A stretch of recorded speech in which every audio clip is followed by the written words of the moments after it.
Dans l'histoire des grandes découvertes scientifiques, certains noms résonnent à travers les siècles. Newton, Einstein, Curie.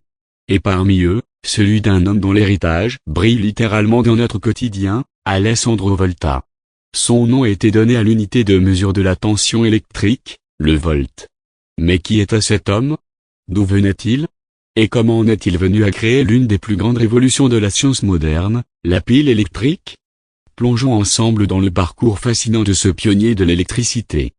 Un enfant curieux dans l'Italie du XVIIIe siècle, Alessandro Giuseppe Antonio Anastasio Volta naît le 18 février 1745, dans la ville de Côme, en Lombardie, alors sous domination autrichienne. Issu d'une famille noble mais modeste, Alessandro grandit dans une époque où la science commence à s'émanciper des dogmes religieux. Très tôt, il montre un esprit vif, curieux, presque obsessionnel pour les phénomènes naturels. Contrairement aux attentes de son entourage, il ne suit pas une carrière ecclésiastique. À 14 ans, il décide de devenir scientifique.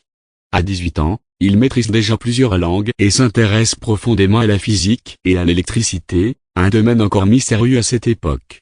Les premiers travaux et la passion pour l'électricité en 1774, Volta est nommé professeur de physique à l'école royale de Côme. Un an plus tard, il invente un appareil nommé l'électrophore, capable de produire de l'électricité statique. Ce n'est pas encore l'électricité telle qu'on la connaît aujourd'hui, mais c'est une avancée importante. Ses recherches le mènent à s'intéresser au gaz. En 1776, il découvre le méthane, un gaz inflammable qu'il parvient à isoler à partir de marais. Cette découverte suscite l'intérêt de toute l'Europe scientifique. La grande querelle, Volta contre Galvani dans les années 1790, une controverse majeure agite la communauté scientifique. Luigi Galvani, un médecin italien, pense avoir découvert une électricité animale en faisant bouger les pattes de grenouilles mortes lorsqu'elles sont en contact avec du métal.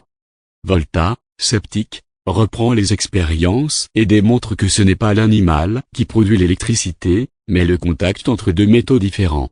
Cette opposition entre Galvani et Volta ne se limite pas à une simple querelle, elle fait naître une idée révolutionnaire dans l'esprit de Volta. La naissance de la pile électrique en 1800, après des années de recherche, Alessandro Volta invente la pile électrique, appelée à l'époque la pile voltaïque.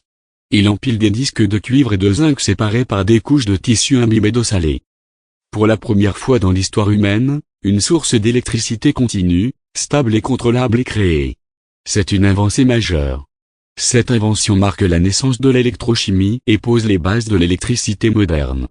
Sans la pile de Volta, il n'y aurait ni batterie, ni téléphone, ni ordinateur, ni moteur électrique.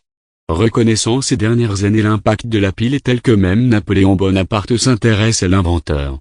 En 1801, Volta est invité à Paris pour présenter sa pile devant l'Académie des sciences et Napoléon en personne. Impressionné, l'empereur le fait comte et sénateur du royaume d'Italie. Volta continue d'enseigner et de travailler dans la recherche jusqu'en 1819, année où il prend sa retraite à Côme. Il s'éteint paisiblement le 5 mars 1827, à l'âge de 82 ans. Conclusion, un héritage électrique. Alessandro Volta n'a pas simplement inventé un appareil. Il a ouvert la voie à une ère nouvelle, celle de l'électricité.